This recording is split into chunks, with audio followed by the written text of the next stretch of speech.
don't want to go to Italy, pull the cord and the train. Just look at me for the moment, Dmitri, and let me look at you. No, no, please, don't kiss me. I'm never going to see you again, ever. And I will always love you, always. And I will always... You don't have to make any declarations, really. It would have been better if we had never met. Indeed it would, but we did meet. And now my life will never be the same again. There is a second bell. Go, Dmitri. No, please, darling, please. Please. Bye. The night had turned chilly and the platform soon empty, but I felt I ought to stand there until the train was out of sight. Express trains take a very long time to build up speed, I discovered. I hadn't my gloves with me and my hands were quite cold, and my feet. Autumn had arrived. The season was certainly over.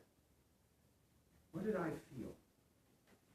As if I had woken up, emerged from a sweet trance, returned from another charming adventure, a light-hearted adventure. It was that indeed, with a very sweet adventures, and all the more agreeable because it had come to an end before the complications began and things became difficult. That was always a bonus. But already in my mind, the texture of the thing was changing. The little adventure, how long did it last? A week? 10 days? However real it may have seemed at the time, it was already losing that reality and beginning to drift into the category of imagined. But there was always something elusive, something impalpable about it, wasn't there? Did it happen at all? I began to think, truthfully. I began to wonder, had I made it all up? Maybe it was no more actual than the fictional lives I invested the people in the square with. Now, this was a subtle game. Sly, almost.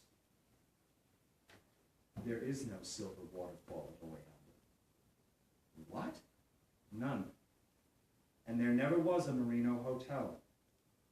You're joking. The Theodosia ferry was a ghost ship. No municipal park, no promenade, no town square. No town square? All a fiction. All imagined. Oh, come on! Was there even... Could it even be thought in a sly game, was there ever even an Anna? Oh, God, shame on you. But was there? That's unfair to her and to you. Is it? Of course there was an Anna, a beautiful Anna, an exciting Anna, even though it does require a little effort to recall that excitement. And that's unfair, too. You remember that excitement very well. You remember that excitement very well indeed. Well, don't you? So no more of that cheap game, that ugly game. You're right. You're a callous bastard, you know that? I do know that. So just shut up. Very well. But there was one element I was happy to consign to the imagined. The damned dog was definitely make-believe. Definitely never any Yalta. Nikolai was a month in hospital. Then, when he finally came out, he got infection in the other eye and had to go back in. So, for 9 weeks, I was alone in the house with Sonia, the maid. It was a bleak time. The snow had come early. It was almost an hour's walk to the hospital every day. And I was anxious about Nikolai because he was worrying himself sick about his job and money, but most of all in case those quiet, earnest eyes might lose their sight altogether. I had to keep assuring him that they won't. He had become so dependent on me, almost as we switched roles. He usually cried when the visiting time was over. Dmitri was with me all the time. But his presence had different manifestations and different levels of intensity. Sometimes I wouldn't see him for days, only the echo of his voice, and I strained to hear what he was calling me. Or maybe a quick memory of the way he'd pronounced Theodosia or summon a waiter. When you find a second. Sometimes I could hear him moving upstairs, and then I'd wait at the bottom of the stairs, wait for him to come down. Sometimes he sat at the far side of the stove, reading a novel or doing his paint books.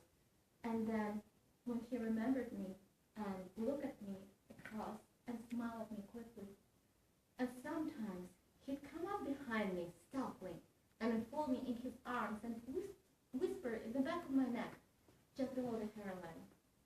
And when he did that, I was flooded with such great happiness that I would have collapsed if he had let me go. It was a strange kind of living, knowing with all aching clarity that I'll never see him again, ever. But at the same time, being with him always, always, happily always, in this ethereal presence. There were times when I thought that I wasn't right in my head. But I suppose what was really happening to me is that I was becoming somebody altogether different. Something peculiar happened to me over the next 2 months. Moscow had become intolerable. Moscow that I loved. And the work in the bank was so meaningless that I had to frog march myself through the routine of every day. Found myself doing things I would never have done just to escape the house and the sullen silence and the children demanding help with their homework. I joined a tennis club in November, played cards 3 nights a week, accompanied a colleague to his weekly musical society evenings, and endured his amateur friends playing Bach and Handel. And with such enthusiasm and with apparent pleasure, for God's sake. But back to the peculiar thing, the very peculiar thing. Remember my sly game? Well, it inverted itself, or else my world did a somersault, or else all reality turned itself on its head, because suddenly, for no reason that I was aware of, things that once seemed real now became imagined things. And what was imagined, what I could only imagine, what I could recall that was actual, the only actuality. The bank, colleagues, home, card games, they all subsided into make-believe. They were fictions, weren't they? And the only reality was the reality in my mind. And that was the reality of the Merino Hotel and the silver waterfall and the town square, which was the heart of Yalta, and of course, the total reality of Anna. So I began to live only in her presence, only in the environment that was hers, in the whisper of her breath, in the music of her laugh, in the balm of her voice, in the solace of her hands. So that when I knew in mid-December that I had to go to Bogdanova, it wasn't an impetuous decision. It was the most natural thing in the world to do.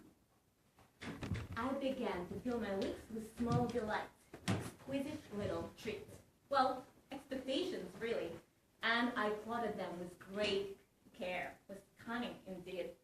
It wasn't at all a game, no childish make-believe, no. It was a rehearsal for what certainly is going to happen. On Friday afternoon, when Nikolai was out on his checkups and Sonia was downstairs in the laundry, there will be a knock at the door. 3 steps. I'll have a quick look at the mirror, and then I'll open it. And there he'll be with his straw hat and quirky smile, and he'll say, "Will you get a move on? The ferry is about to leave." And then on Saturday next week, on my way to the butcher, we'll meet at noon under the frozen clock. Ever since I came to Bogdanova, the hens have been frozen at 10. And then he'll say, "Look at that, Anna. You're 2 years late, for God's sake." And tomorrow, in the post, there will be a letter from him. I'll tell Nikolai that's from my sister, Irena. It will have all plans for envelopment to Crimea. And the house will have there with the whitewashed rooms and the sea blue dishes on the dresser, and the trees will plant, and the walks we will take. He knows blue is my favorite color. Yes, they were rehearsals. There were no 3 taps on the door, no rat-a-tat. And he wasn't waiting under the frozen clock, and there was no letter about the sea blue dishes. But those weren't big disappointments. Weren't disappointments at all. Only postponements of the complete happiness that had to come. Anna. What? Who? Isn't it Anna Sergeyevna? Oh my God! Oh my God! I had to come. Dmitri. Dmitri, yes. Oh my God. I found out where you lived, and I went to the house, but I couldn't knock. So I walked the streets for the past 3 hours in the hope I would see you, and I did. I did. I couldn't believe it, but there you were. You've got to go. Looking exactly as I knew you would. No, more beautiful. Much, much more beautiful. What are you doing here? Listen to me. You can't stay, for God's sake. And your skin smells the same, and your hands... And Where are you staying? Where am I what? Staying. How long have you been here? I'm in the railway hotel. Oh my God, it's awful. I knew I'd never see you again. Ever. But I'm here. I'm out to get paraffin. Look at me. We need a paraffin for the bedroom lamp. Look at me, Anna. When are you leaving? I'm going to kiss you. The street is full, you young man. Just once. People, for God's sake, Dmitri. No, please, Dmitri, please go before. Only once. You can't. People everywhere. Please, Dmitri, I'll come to you to Moscow. Just one kiss. Oh my God, Moscow, better promise. I swear, I'll write you in the bank. It will be early next month. Oh, I love you. I must go, Dmitri. And you're right about Bogdanova. Am I? It isn't in Italy. Yes. No, it is in Russia. Is it? It's here. Oh my God. I was wrong. No. Moscow. I promise. Moscow.